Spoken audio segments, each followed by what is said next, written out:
April 6, Sabado, kauna-unahang performance ng It's Showtime host sa Jamie 7 kung tawagin ay Madlang Kapuso.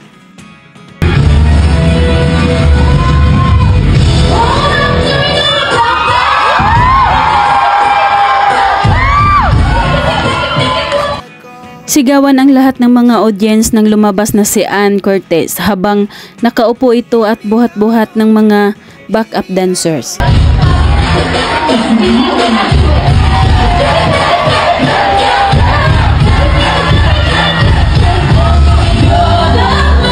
Napakaganda ni Ann Curtis, lalong-lalo na sa kanyang suot at sa kanyang mahabang kulot na buhok. Para siyang Diyos sa tingnan. Nagbigay ng isang awitin si Ann Curtis. Lahat ng It's Showtime host ay nagbigay ng kanya-kanyang performances.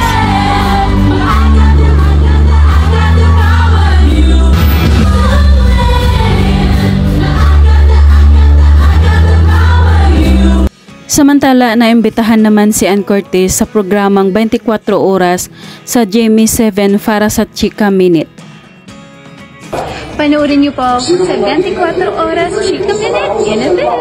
See you there! Sinalubong si Ann Curtis ng taga Jamie 7 sa entrance ng naturang programa. Nakaputing long dress ang kasuotan ni Ann.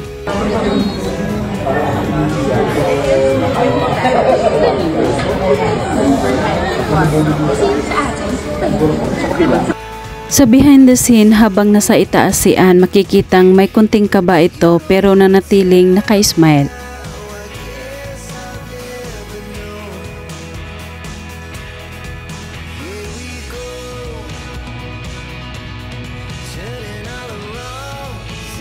Balik ABS-CBN It's Showtime Studio naman, banding ng magninang na sina Ann at Bibi Sarina, anak ni Jong Hilario. I sound like Elsa.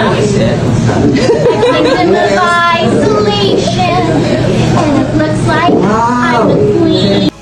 Hilig ni Bibi Sarina ang kumanta kaya kinantahan ito ni Ninang Ann niya. Titig na titig naman ito kay Ann habang kumakanta. I'm the queen. The wind is howling like a swirling storm inside.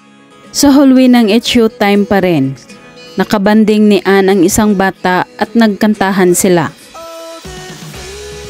In the middle of the night, in my dreams, you say the things we do. Kinanta nila ang isang sikat na kanta ni Taylor Swift. Napatalon si Ann sa tuwa.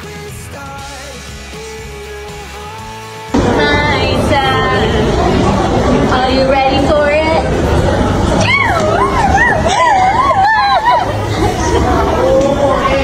Napakaganda ng hallway na dinadaanan nila Ann Curtis papasok para sa Tiffany event.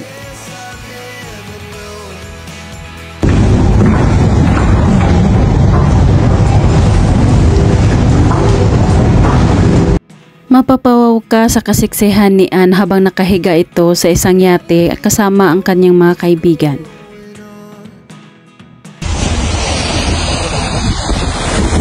Kaya sa mga ate, oh. Wow! Pak! Balik maaksyong pelikula na naman si Ann at ngayon ay todo nag-iensayo na ito.